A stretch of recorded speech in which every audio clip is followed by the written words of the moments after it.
दैनिक सुको बचत गरेर सहकारीमा बचत गरेका बचतकर्ताको अहिले चिल्ली बिल्ली भएको छ। देशभर 29,000 सहकारी छन्। तीमध्ये 75% को हालत यस्तै नाजुक बनेको छ। बचत फिर्ता गर्नै नसक्ने अवस्थामा सहकारी पुगेका छन्।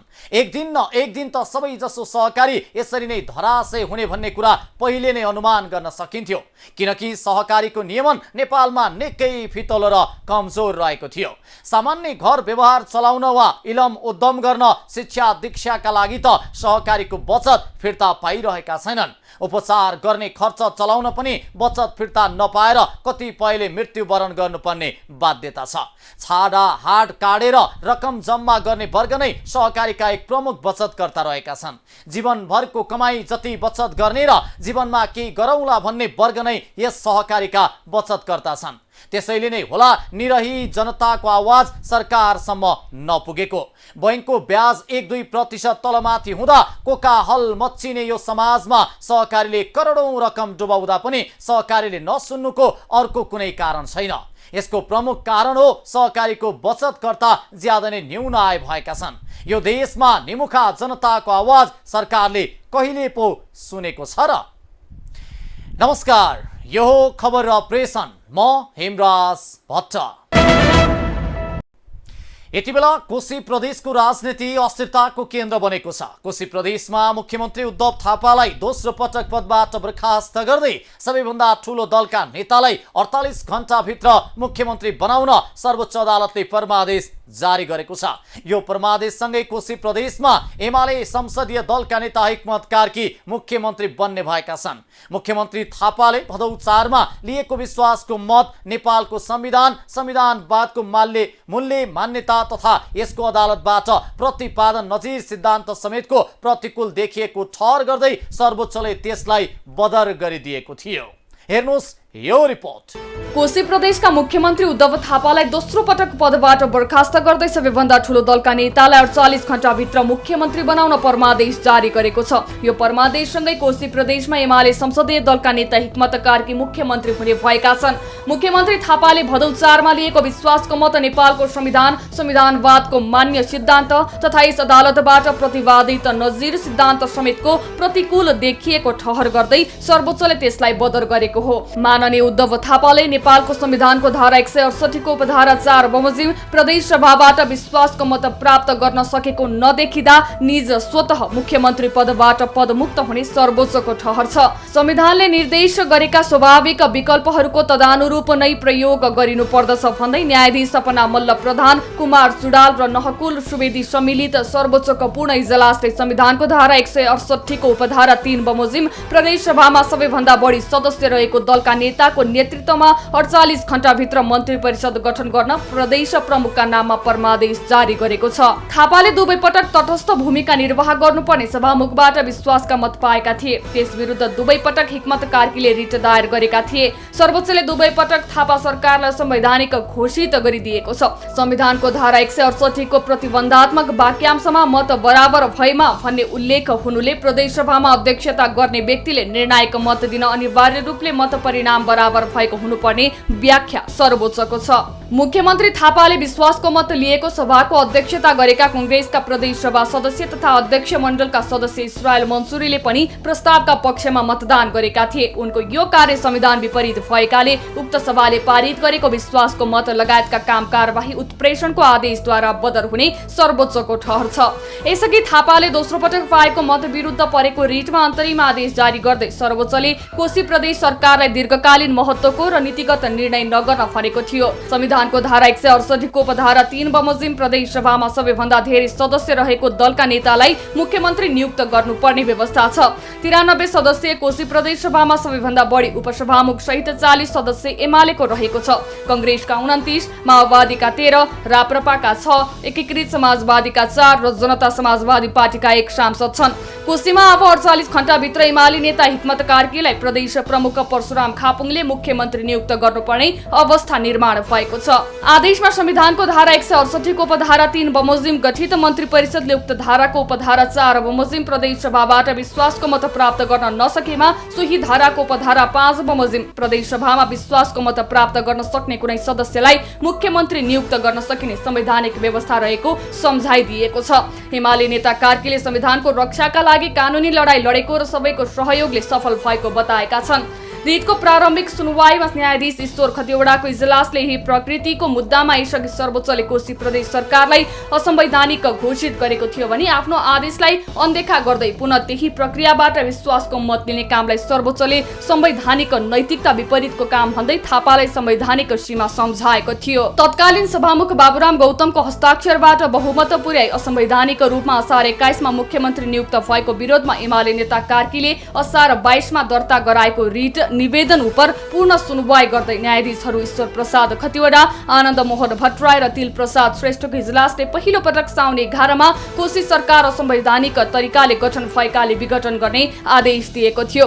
30 दिनभित्र विश्वासको मत लिनुपर्ने संवैधानिक व्यवस्था अनुसार थापाले भदौ 4 मा कोशी प्रदेश सभामा विश्वासको मत मागेका थिए। प्रदेश सभाका सदस्य कांग्रेसका इस्रायल मन्सुरीले सभाको अध्यक्षता गरेका थिए। उनले मतदान सकिएर मत सच्याउन दिएको समय समेत समाप्त भएपछि अध्यक्षको आसनमा अध्यक्ष मण्डलीकी अर्की सदस्य माओवादीकी गीता तिमिल सिन्हा बसाएर विश्वासको मतको पक्षमा मतदान गरेका थिए।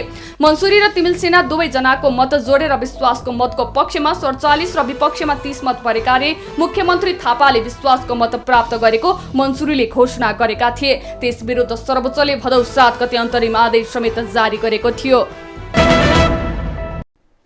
नेपालको स्वास्थ्य प्रणाली र सरकारी अस्पतालको सेवा सुविधालाई लिएर सधैँ प्रश्न उठ्ने गरेको छ। सरकारी अस्पतालमा होस् चाहे निजी अस्पतालमा समयमै उपचार नपाएर बिरामीको ज्यान गएमा चिकित्सकमाथि प्रहार हुने गरेको छ। यस्तै बेला बेलामा बिरामीका आफन्तले चिकित्सकलाई कुटेका घटना र अस्पताल तोडफोड गरेका घटनाहरू बाहिरिँदै गरेका छन्। सही उपचार समयमै नपाएर बिरामीको ज्यान जानु ज्यादै नै दुःखद विषय हो।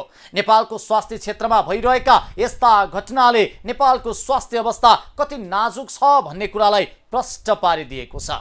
हेर्नुस् यो रिपोर्ट। नेपालको स्वास्थ्य प्रणाली र सरकारी अस्पतालको सेवा सुविधालाई लिएर सधैँ प्रश्न उठ्ने गरेको छ। उपचारका क्रममा चिकित्सकबाट हेलचक्राइ हुँदा बिरामीको मृत्यु भएको आरोप लगाएर बेला बखतमा अस्पतालमा तोडफोड वा चिकित्सकमाथि हातपातका घटना सामान्य बनिसकेका छन्। सही उपचार पाउन नसकेर वा गलत उपचारका कारण अस्पतालमा बिरामीले ज्यान गुमाइरहेको घटनाले नेपालको स्वास्थ्य अवस्था कति दयनीय छ भन्नेमा प्रश्न पार्दछ। नेपालको संविधानले शिक्षा र स्वास्थ्यलाई नै मौलिक हकका रूपमा राखेको छ, तर आज पनि कयौं नागरिकले समयमै उचित स्वास्थ्य उपचार नपाएर ज्यान गुमाउनु पर्ने पीडा छ। विकटका गाउँघरको त कुरै छोडौं, सुविधा सम्पन्न भनिएका देशकै प्रमुख शहरमा रहेका सरकारी अस्पतालमा पनि सहज रूपमा उपचार पाउन कठिन रहेको छ। शहरी क्षेत्रका सरकारी अस्पतालमा पनि समयमै स्वास्थ्य उपचार नपाएर कयौंले ज्यान गुमाउनु परिरहेको छ, जसको पछिल्लो ज्वलन्त उदाहरण काठमाडौँको महाराजगञ्ज स्थित कान्ति बाल अस्पतालमा 5 वर्षीय बालिकाले उपचार नपाएर मृत्युवरण गर्नु परेको बाध्यतालाई हेर्न सकिन्छ। देशकै संघीय राजधानी काठमाडौँमा रहेको नेपालको केन्द्रीय बाल अस्पतालले गरेको लापरवाही र हेलचक्राइका कारण एक अबोध बालिकाको ज्यान जानु निकै लज्जास्पद विषय हो। मकवानपुर थाहा नगरपालिका 10 घर भई हाल काठमाडौँको बाफलमा बस्दै आएकी 5 वर्षीय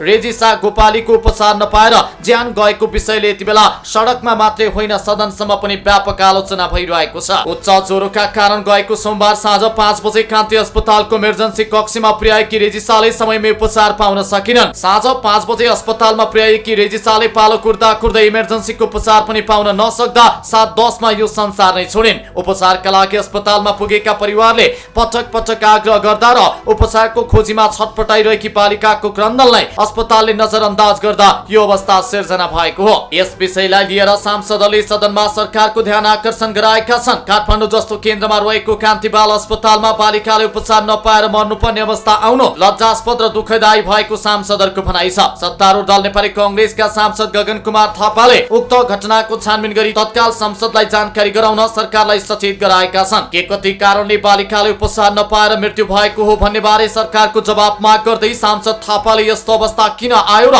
अस्पतालको व्यवस्थापन बारे पनि सोधपुछ गर्नुपर्ने बताएका छन्। यही बीचमा हामीले सुन्यौं कान्ति बाल अस्पतालमा लाइन बसिरहेको एउटा हजुरबाले आफ्नो नातिनीको उपचार गराउन नसक्दाखेरि उनको मृत्यु भयो। मैले समाचारमा पढे नियम बनाउनु पर्नेछ। म आफै स्वास्थ्य मन्त्री भएको बेलाको सम्झन्छु, त्यही बेलामा बनाएका नियमहरू छन्। अस्पतालमा अत्यावश्यक सेवा लिनुपर्ने मान्छेले लाइन बस्नै पर्दैन, त्यो नियम छ। अहिले नियम नभएको कारणले गर्दा भएन भनेर ढाकछोप गर्न खोजिएको छ। हाम्रो आँखा अगाडि 5 वर्षे बालिका काठमाडौँको केन्द्रमा भएको बाल अस्पतालमा उपचार गर्ने सुविधा हुँदाहुँदै उपचार नपाएर छटपटाएर मर्नु परेको घटना पढ्न सुन्न हामी बाध्य भएका छौँ। यो घटनालाई पनि सामसुम नपारियोस्। यसका बारेमा सत्य तथ्य के हो छानबिन भएर सदनलाई जानकारी गराइयोस्। सम्माननीय सभामुख महोदय मार्फत यो पनि माग राख्न चाहन्छु। यस्तै प्रमुख प्रतिपक्षी दल नेकपा एमाले समेत यस विषयमा सरकारको ध्यान आकर्षण गराएको छ। नेकपा एमालेका सचेतक महेश बर्तौलाले कान्ति बाल अस्पतालमा बालिकाको मृत्यु प्रकरणका बारेमा अहिलेका स्वास्थ्य मन्त्रीले जवाब दिनुपर्ने बताएका छन्। यो घटनामा संलग्नमाथि कारबाही र पीडितलाई न्याय दिनुपर्ने सचेतक बर्तौलाले माग अघि सारेका छन्। रेजिस्ट्रा 5 वर्षकी उनले आफ्नो बुबा कृष्णबहादुर र श्रीमती रीता गोपालीलाई जिम्मा लगाएर उनी पोर्चुगल गए, तर उनको सपना चकनाचुर भयो। त्यो सपना कान्ति बाल अस्पतालको गम्भीर लापरवाही, चरम गैर जिम्मेवारीपन, जसका कारणले गर्दा 5 वर्षको एउटा बच्चा उपचार नपाएर पटक पटक त्यहाँको सेक्युरिटी गार्डलाई भनियो, कर्मचारीलाई भनियो, बिरामी असाध्यै गाह्रो भइरहेको छ, सहन नसक्ने अवस्था भयो, बोल्न बन्द भइसक्यो। कम्तीमा पनि इमर्जेन्सीको ढोका खोल्देऊ, इमर्जेन्सी भित्र पुग्न देऊ, डाक्टर कहाँ पुग्न देऊ, पटक पटक भनियो। तर त्यो निज बच्चा परिवारले यस प्रकारको अनेकौं अन्याय विनय गर्दा, क्रोधान गर्दा, बिन्ती गर्दा समेत सम्मान्य सभामुख महोदय 2 घण्टा हजुरबुवाको काखैमा बच्चा रहनु पर्ने अन्तिम समयमा 2 घण्टा पछि बल्ल तल्ल सेक्युरिटी गार्डलाई ठेलेर बलपूर्वक ठेलेर इमर्जेन्सी कक्षभित्र प्रवेश गर्ने। त्यसपछि बच्चाको अवस्था अन्तिम भइसकेको थियो। 10-15 मिनटमा रेजिसा ती सानी नानीको मृत्यु भयो। सम्मान्य सभामुख महोदय, मृत्यु एउटा भयो। सिङ्गो परिवार एउटा पीडामा हुनुहुन्छ। यसले के देखाउँछ भने अस्पतालभित्रको चरम लापरवाही, बेथिति एकत्र देखाउँछ भने यो घटनाको बारेमा त्यहाँको अस्पतालको निर्देशकले जिम्मा लिनुपर्छ कि पर्दैन, त्यहाँको अस्पताल विकास समितिले जिम्मा लिनुपर्छ कि पर्दैन। त्यति मात्र होइन, स्वास्थ्य मन्त्रीज्यूले यो संसदमा आएर यो विषय आज पहिल्यै समय लिएर बताउनु पर्थ्यो। अस्पतालबाट पटक पटक भइरहने यस्ता लापरवाहीलाई लिएर अस्पताल जस्तो संवेदनशील ठाउँमा राजनैतिक भागभण्डा गर्न नहुने आवाज पनि उठिरहेको छ। राष्ट्रिय स्वतन्त्र पार्टीका सांसद डाक्टर चन्दा कार्कीले अस्पताल जस्तो संवेदनशील ठाउँमा राजनैतिक भागभण्डाको आधारमा नियुक्ति गर्न नहुने बताएकी छिन्। मन्त्री नयाँ आउने बित्तिकै निर्देशक फेरिदा अस्पतालको अवस्थाका बारेमा निर्देशकलाई नै थाहा नहुने गरेको उनको भनाइ थियो। बिरामीको उपचारमा अस्पतालमा भौतिक पूर्वाधार, उपकरण, स्वास्थ्यकर्मी व्यवस्थापन, सरकारको नीति र अस्पतालको प्रोटोकलका कुरा जोडिने हुँदा चिकित्सकलाई मात्रै दोषारोपण गर्ने गरिएको उनले बताएकी छिन्। कान्ति बाल अस्पताल यो हाम्रो चाहिँ राजधानीको केन्द्रमा भएको अस्पताल, मैले दूरदराजको कुरा गरेको छैन। आज केन्द्रमा भएको अस्पतालमा एउटा आएको बालिकाले बाहिर कुरिराखेर चाहिँ उसको ज्यान जाने जुन कुरा भयो, त्यो जस्तो लज्जास्पद कुरा हाम्रो लागि केही पनि छैन। त्यो जस्तो दुःखदायी कुरा, त्यो जस्तो लज्जास्पद कुरा हाम्रो लागि केही पनि हुँदैन। यसको लागि हामीले धेरैले सोच्नुपर्ने हुन्छ, हामीले धेरै विचार गर्नुपर्ने हुन्छ। यसमा तपाईँले जुन भन्नुभयो नि आयोगहरू गठन गर्ने भने, त्यो आयोग गठन गरेर केही हुनेवाला छैन। मैले देखेको जहिले पनि के हुन्छ भने अस्पतालमा कुनै पनि अस्पतालको राम्रो एउटा चाहिँ सेवा दिनको लागि त्यो चाहिँ एउटा बृहत्तर रूपमा हेर्नुपर्ने हुन्छ। यहाँ त जहिले पनि स्वास्थ्यकर्मीहरूलाई मात्रै दोष दिएको देखेको छु मैले चाहिँ। जहिले पनि आयोग बनायो, स्वास्थ्यकर्मीतिर त्यो अनुसन्धानको सुई फर्कायो, अनि अरू बाँकी चाहिँ सबै चोखै।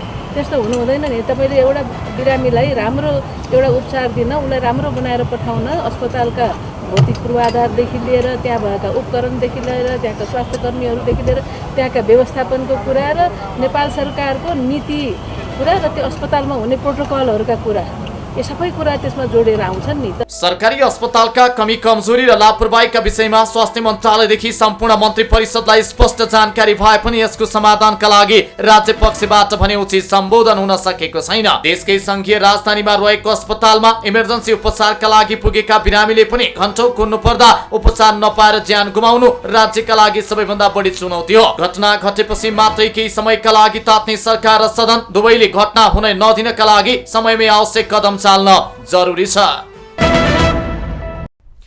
देशमा न्यायको चरम खडेरी परेको छ, जसका कारण एक निर्दोष दम्पति छोरीको न्यायको माग गर्दै 85 दिनदेखि माइती घरको अनसनमा बसिरहेका छन्। धनुषाका 22 वर्षीय आरती शाहको हत्या भएपछि उनीहरू न्यायको खोजीमा काठमाडौँ आइपुगेका हुन्। दाइजो कम ल्याएको न्युमा आरतीका श्रीमान लगायतले उनको हत्या गरेका थिए। छोरीको न्याय माग्न जिल्ला प्रहरी कार्यालय धनुषा जाँदा उल्टै प्रहरीले नै उनीहरूमाथि ज्यादती गरेको थियो। आरती शाहलाई न्याय दिन सरकार किन खुट्टा कमाइरहेको छ त? हेर्नुहोस् यो रिपोर्ट।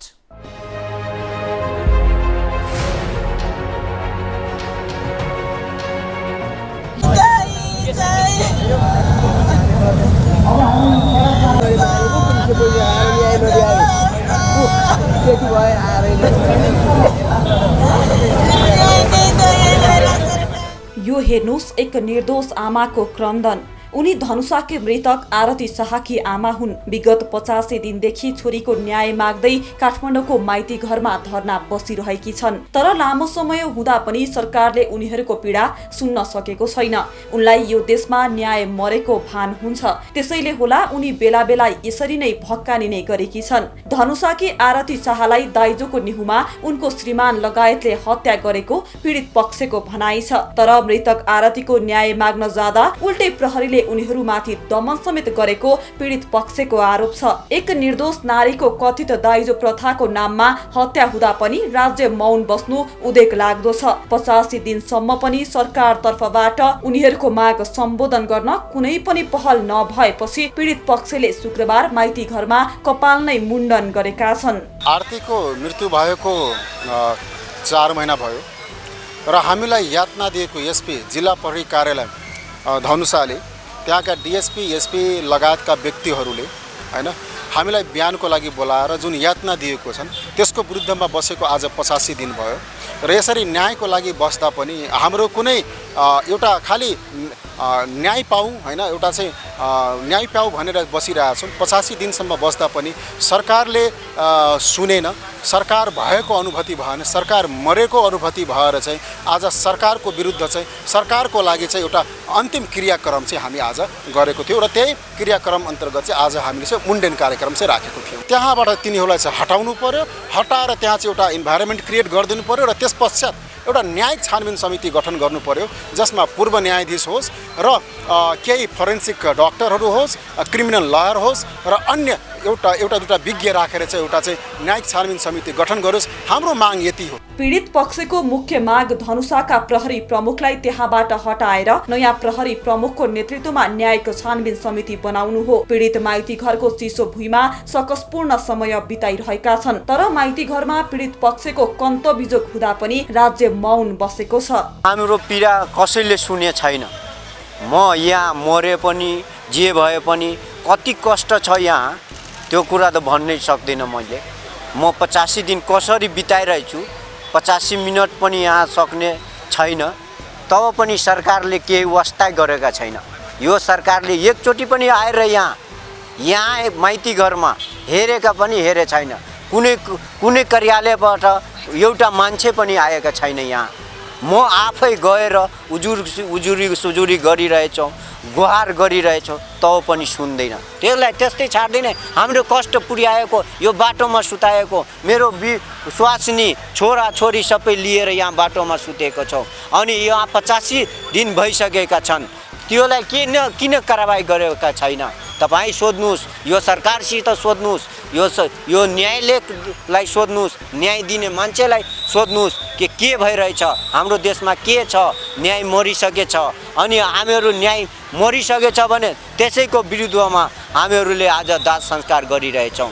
यस्तै यता प्रहरी प्रशासन भने पीडितको दाबी स्वीकार्न तयार छैन, बरु उल्टै पीडितमाथि नै दोष थोपारिरहेको छ। आरतीको परिवारले सुरुमा उजुरी लिन अटेर गर्दै पीडितमाथि कुटपिट गर्ने धनुषाका एसपी विश्वराज खड्का र डीएसपी वेदप्रसाद गौतमलाई निलम्बन गरी कारबाही गर्नुपर्ने जिल्ला न्यायाधिवक्ता पोस्टमार्टममा संलग्न डाक्टरमाथि अनुसन्धान गरी कारबाही गर्नुपर्ने, हत्याको सिआइबीद्वारा जाँच हुनुपर्ने, जाहेरी दिएका सबैलाई कारबाहीको दायरामा ल्याउनुपर्ने, पीडितलाई उचित क्षतिपूर्ति दिनुपर्ने लगायतका माग राखेका छन्। पीडित पक्षले आरतीका श्रीमान मोतीबाबु शाह, ससुरा मदन मोहन शाह, सासू रेणु देवी र देवर रवि शाह विरुद्ध किटानी जाहेरी दिएका थिए। प्रहरीले आरतीका श्रीमान र ससुरालाई पक्राउ गरेपछि जिल्ला अदालत धनुषाले पूर्वपक्षका लागि थुनामा पठाएको छ, तर पीडित प्रहरीको कारबाहीदेखि सन्तुष्ट भने छैनन्। धनुषाका नगराई नगरपालिका 8 खिरखिरियाकी 22 वर्षीय आरती र जनकपुर धाम 9 थापाचोकका मोतीबाबु शाहबीच 2078 असार 29 मा मागी विवाह भएको थियो।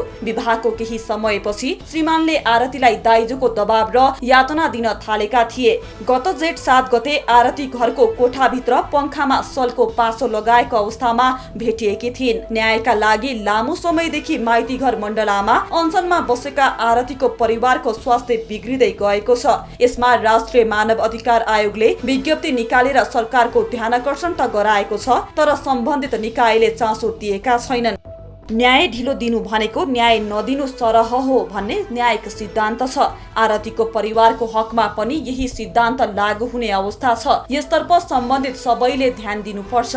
आरती मृत्यु घटना र उनको परिवारको संघर्ष एक प्रतिनिधि घटना मात्र हो। अझ आरतीको परिवार त न्यायका लागि निरन्तर सरकारको ढोका ढकढकाइरहेका छन्। देशमा यस्ता कयौं घटना दिन प्रतिदिन घटिरहेका हुन्छन्, तर सरकारले पीडितलाई न्याय दिन सकेको छैन। आरतीको परिवारका सदस्यहरूको स्वास्थ्य स्थिति नाजुक हुँदा पनि उनीहरूको माग सम्बोधन गर्न सरकार तयार देखिएको छैन। मध्य प्रदेशको धनुषा जिल्लाकी आरती शाहको दाइजोको न्युमा उनका श्रीमान र ससुराले नै हत्या गरिदिए। एक निर्दोष छोरीको हत्या भएपछि आरतीका माइती पक्ष न्यायको माग गर्दै जिल्ला प्रहरी कार्यालय धनुषामा पुगे। जिल्ला प्रहरी कार्यालयले न्याय दिनुको सट्टा उल्टै उनीहरूमाथि नै कुटपिट गर्यो। प्रहरी प्रशासनबाट नै यातना पाएपछि पीडित परिवार न्यायको भीख माग्दै काठमाडौँको माइती घर पुगेका थिए।